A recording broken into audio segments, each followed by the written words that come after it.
Maravilha, meus irmãos, que maravilha poder cantarmos louvores ao nosso Deus.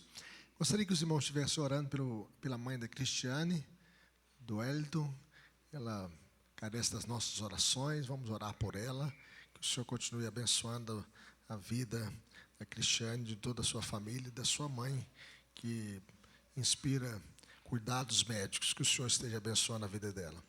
Vamos ler a palavra do Senhor no texto em Mateus capítulo 5, e nós estamos fazendo a exposição do Sermão da Montanha e aqui no Evangelho de Mateus, mas vamos expor todo este livro tão precioso, Mateus, dom de Deus. Mateus capítulo 5, nós estaremos lendo os versículos 38 até o versículo 48.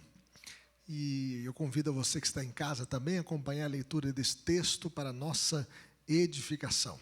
Eu convido os irmãos a se colocar mais uma vez em pé para que a gente possa fixar nesse texto e vamos lê-lo juntos para a nossa edificação. Diz assim o texto sagrado, Mateus 5, 38 até o 48.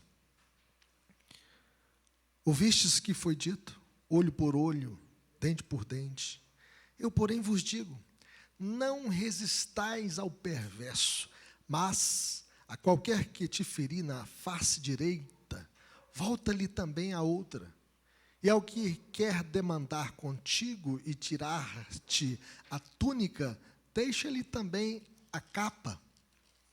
Se alguém te obrigar a andar 1 milha, vai com ele 2. Dá a quem te pede, e não voltes as costas ao que te deseje que lhe emprestes.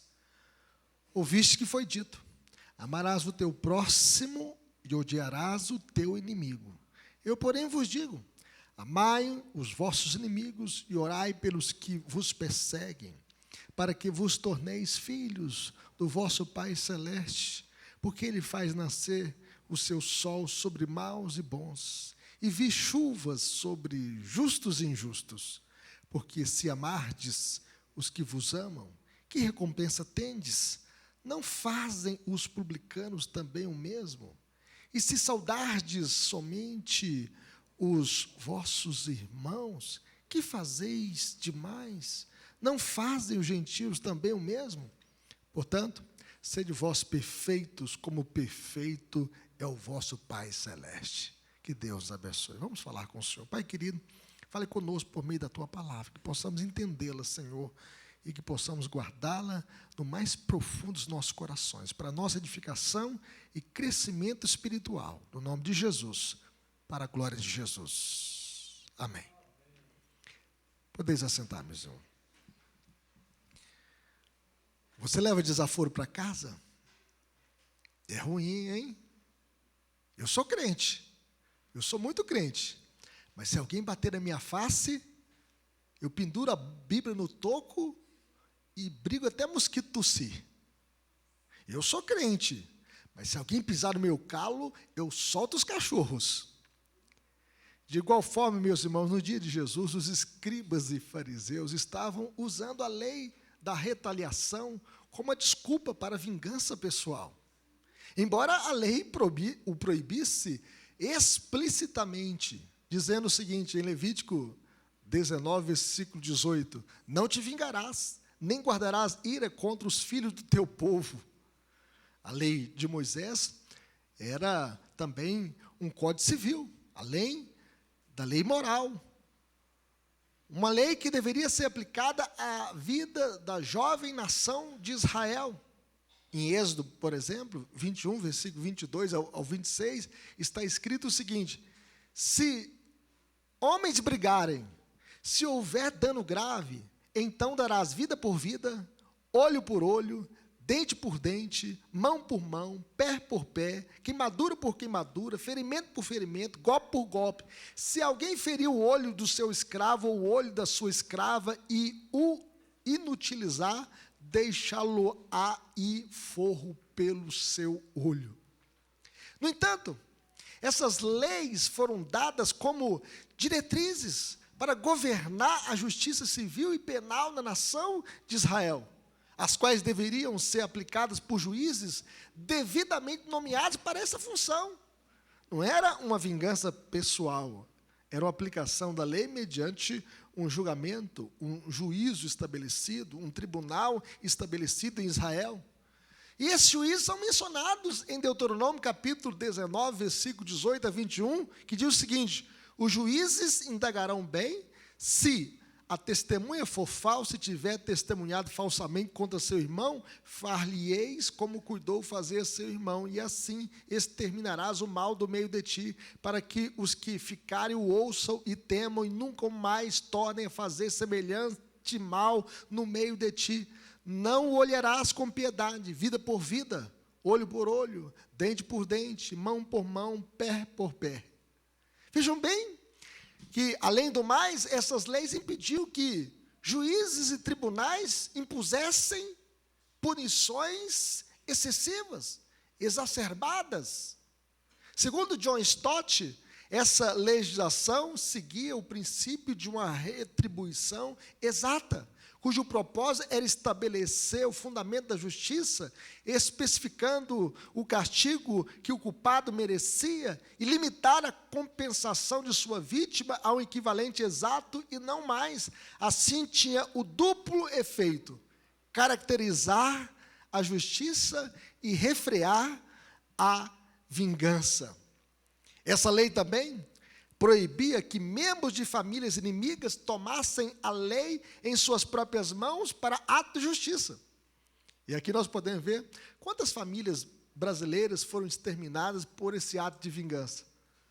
Um parente ia lá, matava um sobrinho, aí esta família vingava matando outro sobrinho.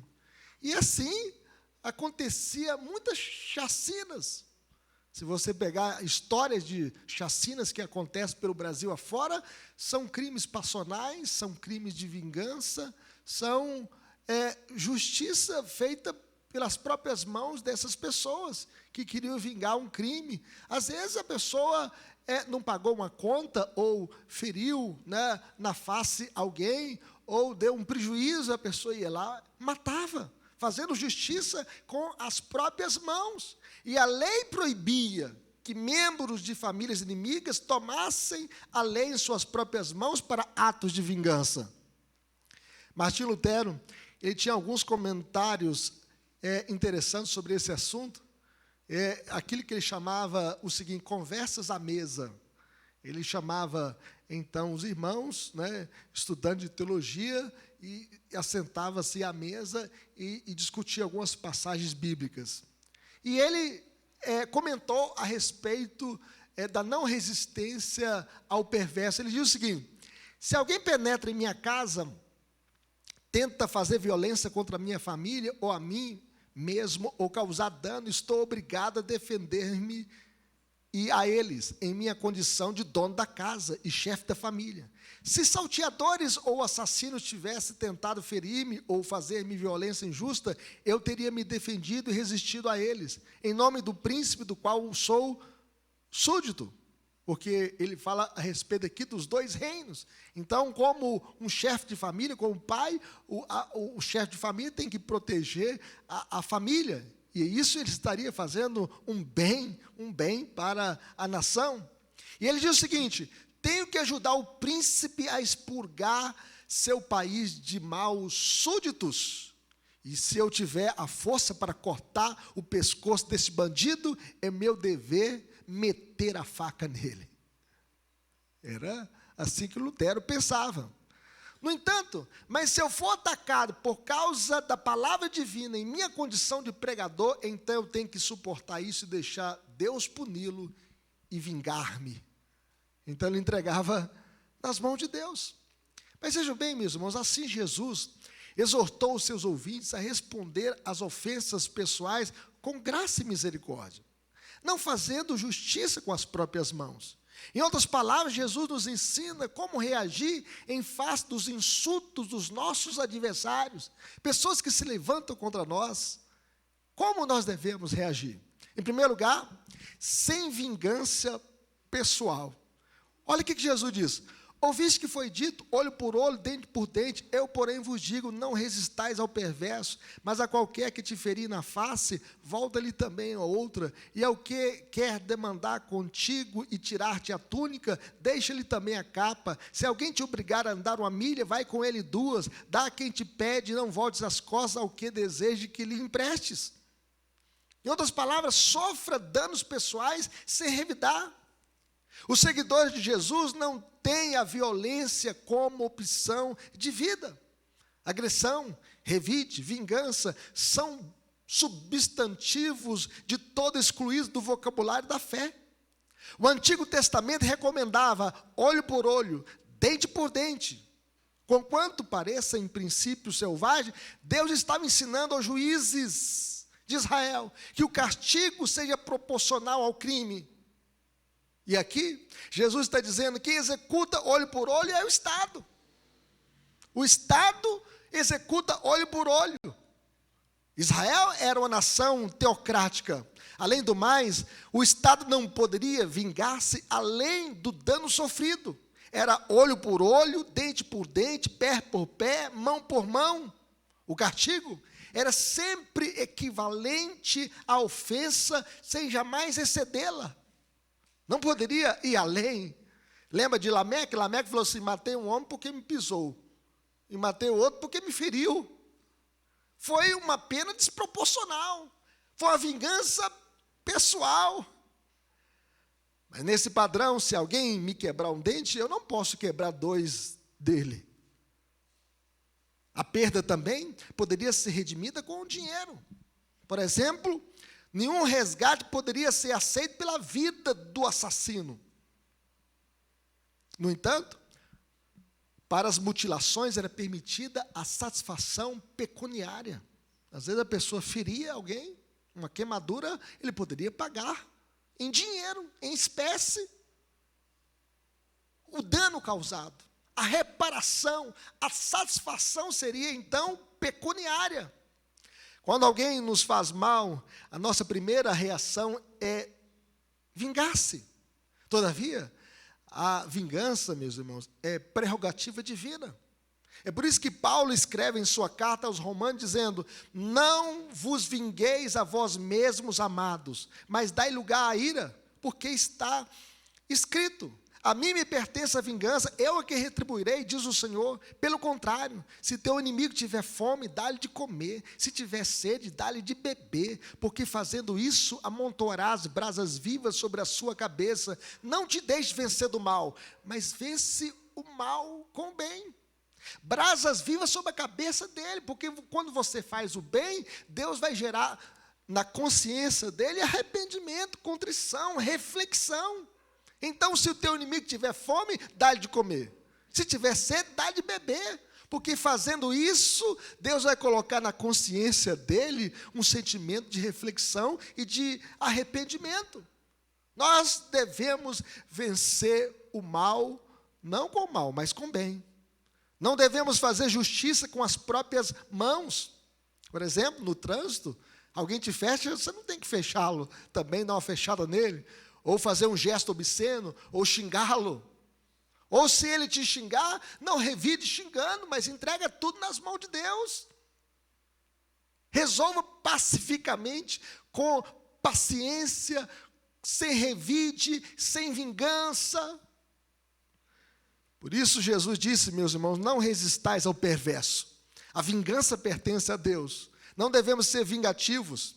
E Jesus, ele especifica 3 coisas para mostrar que os cristãos devem ceder. Um tapa no rosto. Ofende a nossa dignidade. Se alguém bater assim, com um tapa no seu rosto, vai pegar do lado que vai te ofender. E vai te machucar. Ou bater com a direita também no seu rosto. E aí alguns vão falar, olha, eu penduro a Bíblia no toco e briga até mosquito tossir. Ou você volta a sua face para receber outro tapa. Qualquer que te ferir na face direita, volta-lhe também a outra. Em outras palavras, em lugar de revidar, suporte pacientemente. A vingança pertence a Deus. Lembro de um presbítero que ele foi no clube, ele era líder daquele clube, e alguém estava bebendo à mesa, e alguém dizia, bebe aí, ele não bebo, eu sou crente, eu sou presbítero lá da igreja. E aí a pessoa, então, pegou o copo de cerveja, você não bebe, né, na boca, mas bebe no rosto, e pum, jogou assim. Aí diz ele que veio aquele sentimento ruim de revidar, ele abaixou a cabeça, foi embora, dizer que uma paz inundou o coração dele. Foi a melhor atitude que ele tomou na vida dele. E diz ele que ele sentiu o Espírito Santo consolando o coração dele. E essa pessoa que fez isso, um ímpio, ficou envergonhado. Ficou envergonhado que ele nem conseguia mais olhar na face desse irmão. Ele não pagou com a mesma moeda. Ele não revidou com o traje recebido. Ele abaixou a cabeça e saiu daquele ambiente. Meus queridos irmãos, a perda de uma vestimenta, que é um mal causado a mim, nos meus bens. Ao que quer demandar contigo e tirar-lhe a túnica, deixe-lhe também a capa. Às vezes nós perdemos a vida por causa de pequenos bens. Às vezes um relógio, às vezes uma aliança, bandido chega, é melhor entregar. Se você conseguir correr, né? Mas se não conseguir, entregue. É um mal causado nos meus bens a mim. Quantos missionários, às vezes, têm que mudar de regiões, deixando tudo para trás, por causa das autoridades que se levantam contra o missionário? Ele deixa tudo, a roupa, seus bens, e muda para outra cidade, por causa da perseguição religiosa. Jesus está falando aqui para os seus discípulos, que iam enfrentar situações adversas, de confisco de bens, de perseguição, naquilo que é o seu direito, mas eles abriram mão por causa de uma herança muito maior, de uma riqueza muito maior, de levar vidas aos pés do Senhor. Quanta perseguição, pessoas perderam tudo, mas não perderam a sua missão, não perderam a sua vida por causa dos seus bens, levando o Evangelho. Então, segundo Jesus, se alguém quiser levar a túnica, deixa-lhe também a capa. A túnica é aquela roupa principal, a roupa por baixo, né? A capa que cobre. Inclusive, se a capa fosse penhorada de uma pessoa pobre, ela deveria ser entregue antes do pôr do sol, porque aquilo cobria. Era um cobertor do pobre. Era um bem penhorável.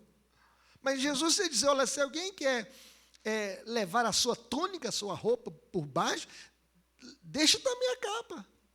Deixa também a capa. O que Jesus nos ensina, meus irmãos, é que a vingança não compensa. Jesus não está dizendo, nada façais para resistir o mal. Ele não está dizendo isso. Pois ele diz, se teu irmão pecar contra ti, vai arguí-lo entre ti e ele só. E ele mesmo repreendeu o soldado que injustamente o feriu durante o seu julgamento.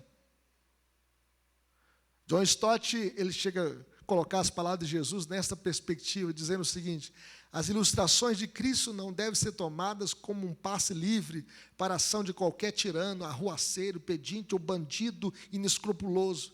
Seu objetivo era proibir a vingança pessoal, não encorajar a injustiça, a desonestidade ou o vício, porque o verdadeiro amor, cuidando tanto do indivíduo como da sociedade, toma medidas para deter o mal e promover o bem. E promover o bem.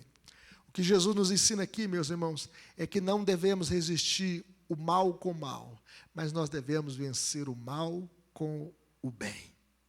E Pedro, ele aponta Jesus como alguém que viveu sem vingar-se. Pedro, ele escreve na sua primeira carta dizendo o seguinte, Cristo sofreu em vosso lugar, deixando-vos exemplo para seguir os seus passos, o qual não cometeu pecado, nem dolo algum se achou em sua boca, pois ele, quando ultrajado, não revidava com ultraje, quando maltratado, não fazia ameaças, mas entregava-se àquele que julga retamente.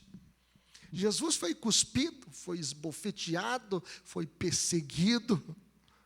Algumas vezes teve que sair de um lugar escondido por causa da perseguição, mas Jesus entregava tudo na mão daquele que julga retamente.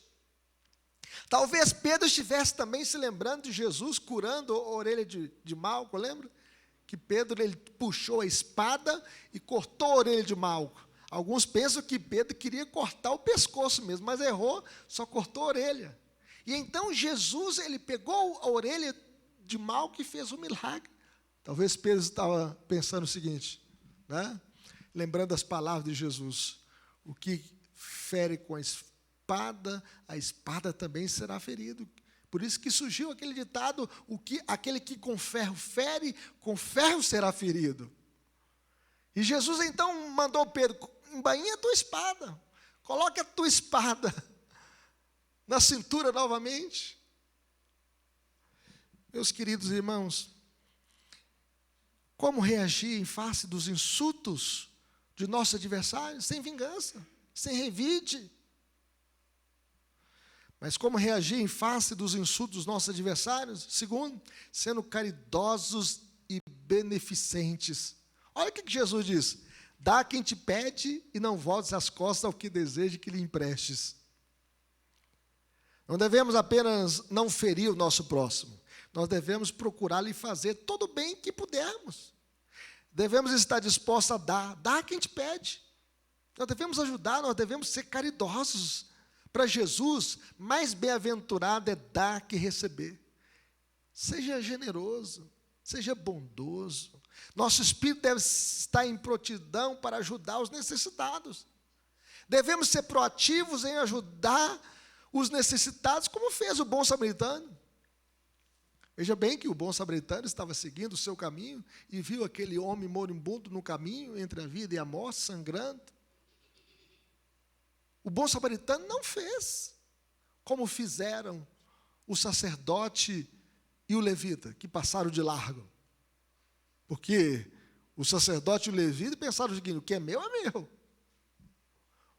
Os salteadores pensaram: o que é seu é meu. Por isso que eles deixaram aquele homem entre a vida e a morte. Mas o bom samaritano pensou o seguinte: o que é meu é seu. Ele o ajudou, ele desceu do animal, pensou-lhes a ferida, aplicou óleo e vinho nas suas feridas, com todas as forças do seu corpo, ele colocou aquele homem no seu animal, levou para a hospedaria, cuidou dele, deixou 2 denários e disse para o hospedeiro: se alguma coisa gastares a mais, eu te indenizarei. Vejam bem como esse bom samaritano cuidou daquele homem na sua necessidade. É por isso que nós temos tantos hospitais hoje chamado Hospital Bom Samaritano. Nós temos lá em Governador Valadares um hospital chamado Bom Samaritano, porque essa parábola de Jesus é uma inspiração que nos motiva a sermos generosos, bondosos, a nos compadecermos daqueles que sofrem.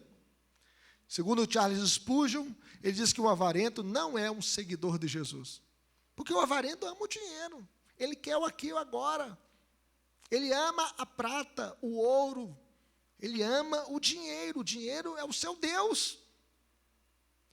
Observação, meus irmãos, essa instrução não é ilimitada. O texto diz: dá quem te pede, mas o texto não diz assim: dá quem te pede sempre, ou lhe emprestes tudo o que deseja. Pois Paulo chega a dizer o seguinte: se alguém não quer trabalhar, que também não coma.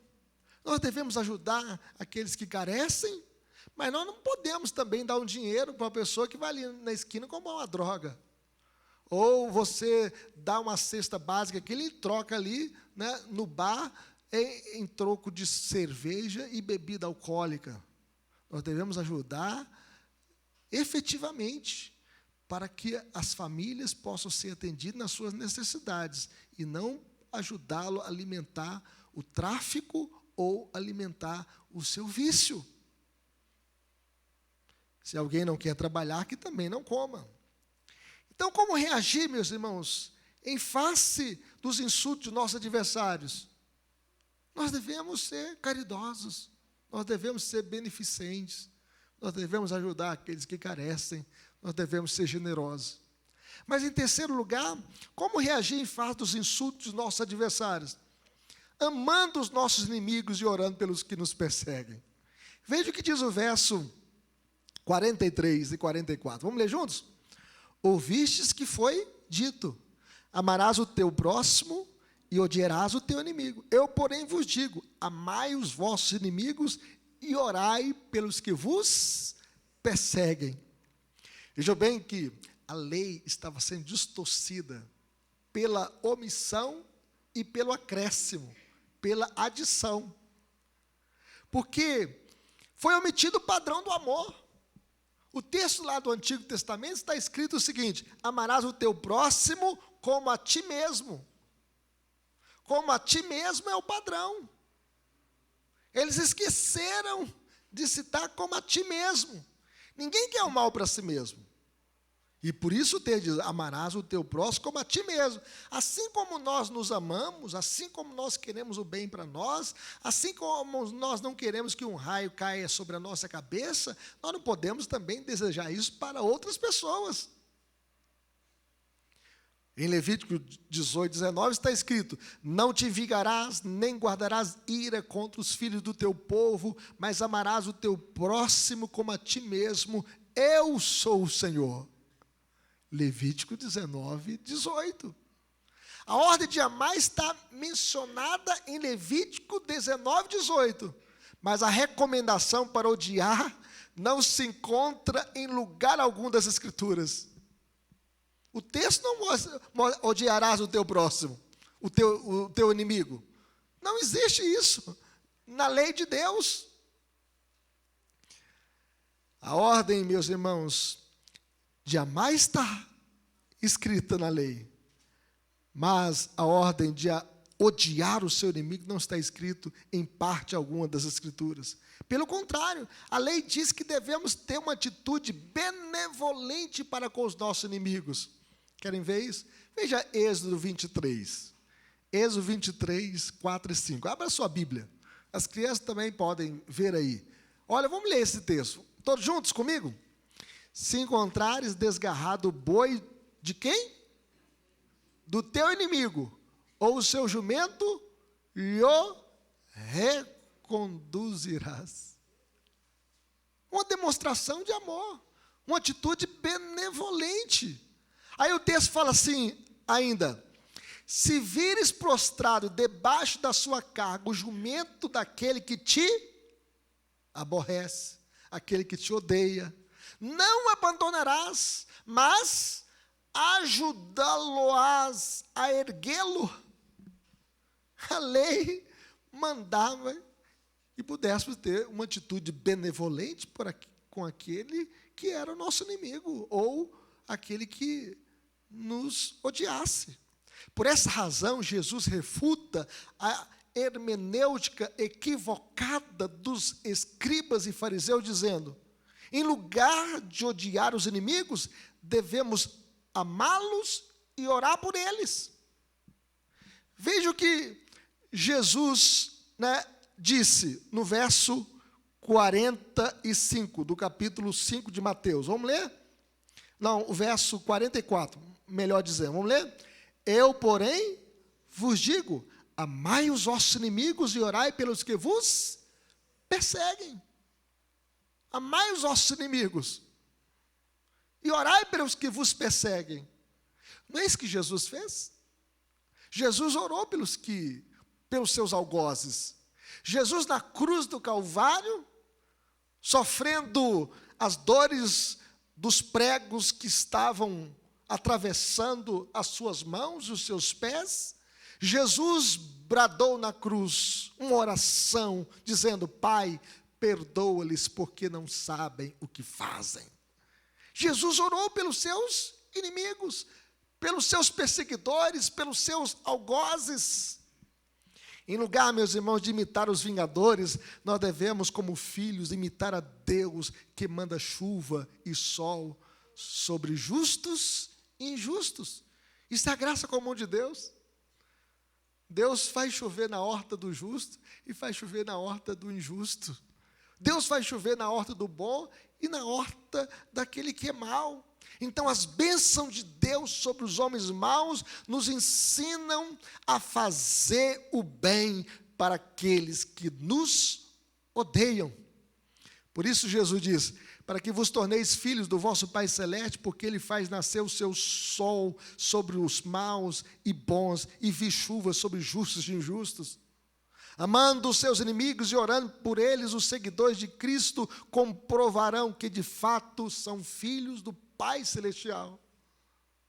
Não é que as boas obras nos salvam, mas as boas obras são evidências de uma fé viva e verdadeira.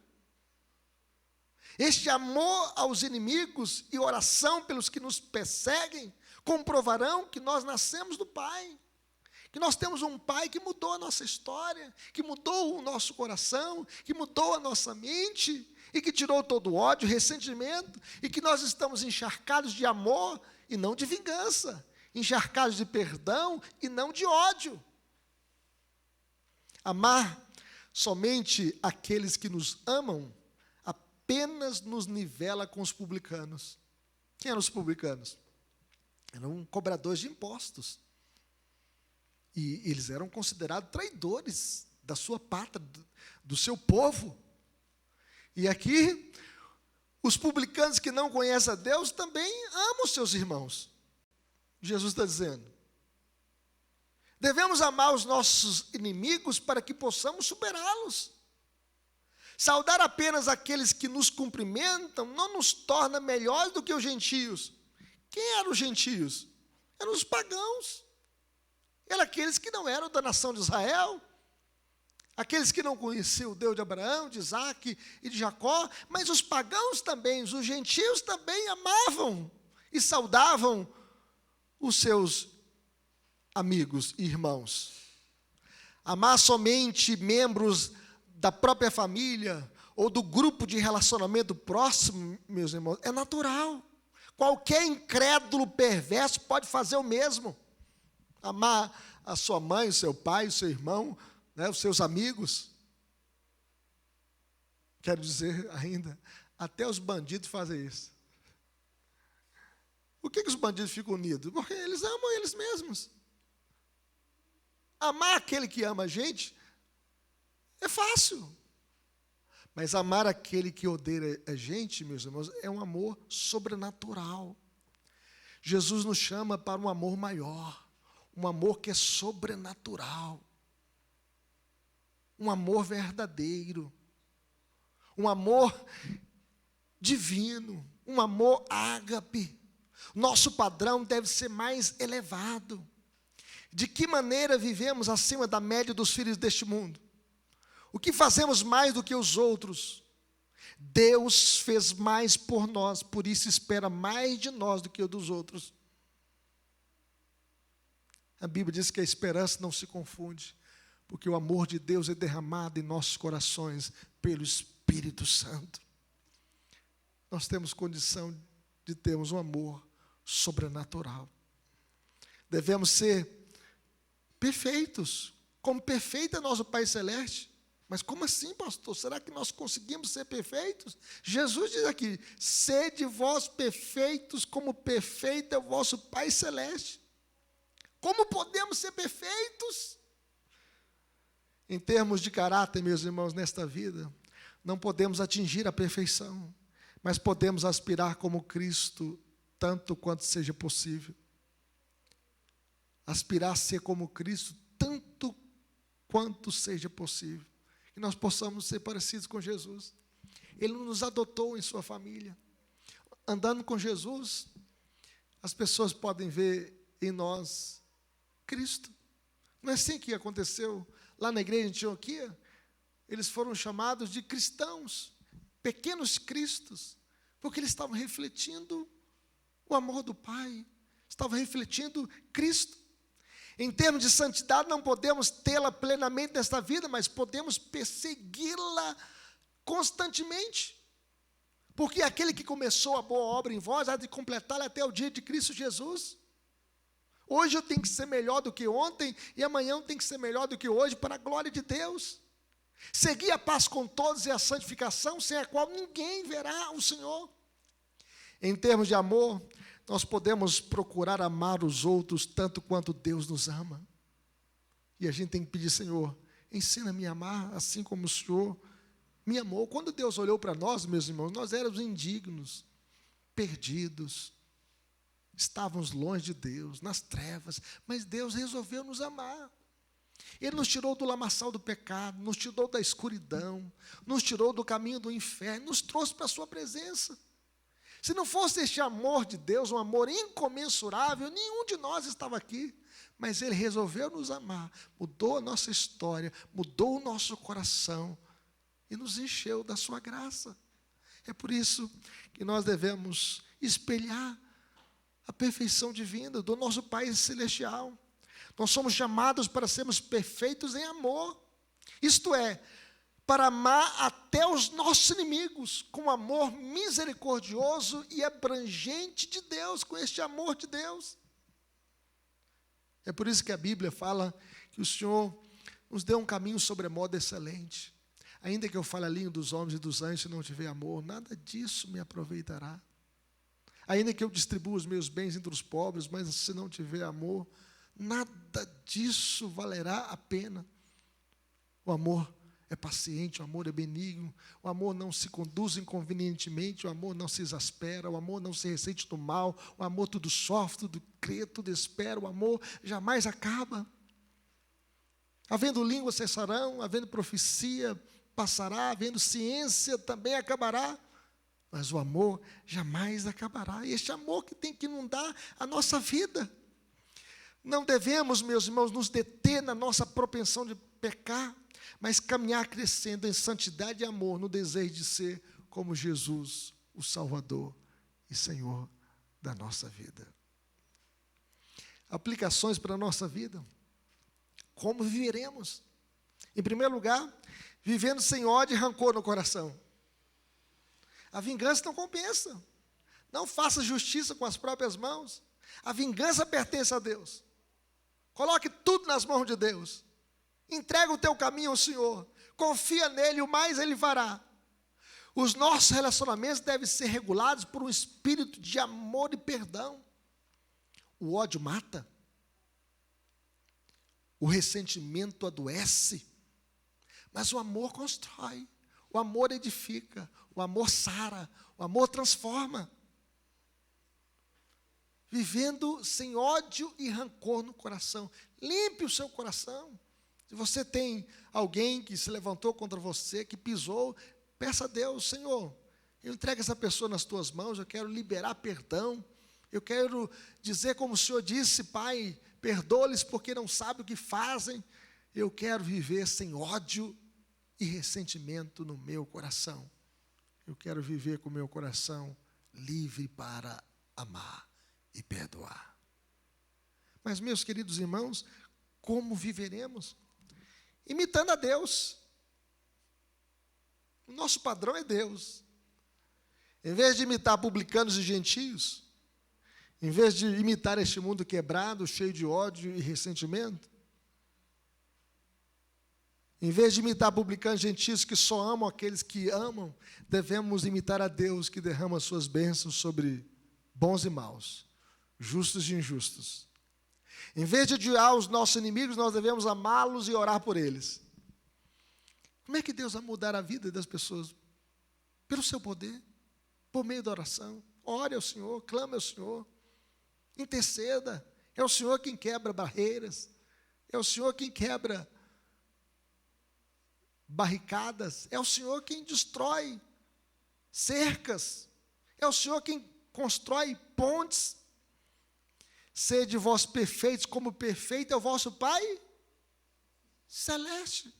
Você tem um Pai que te gerou, que te deu nova vida em Cristo.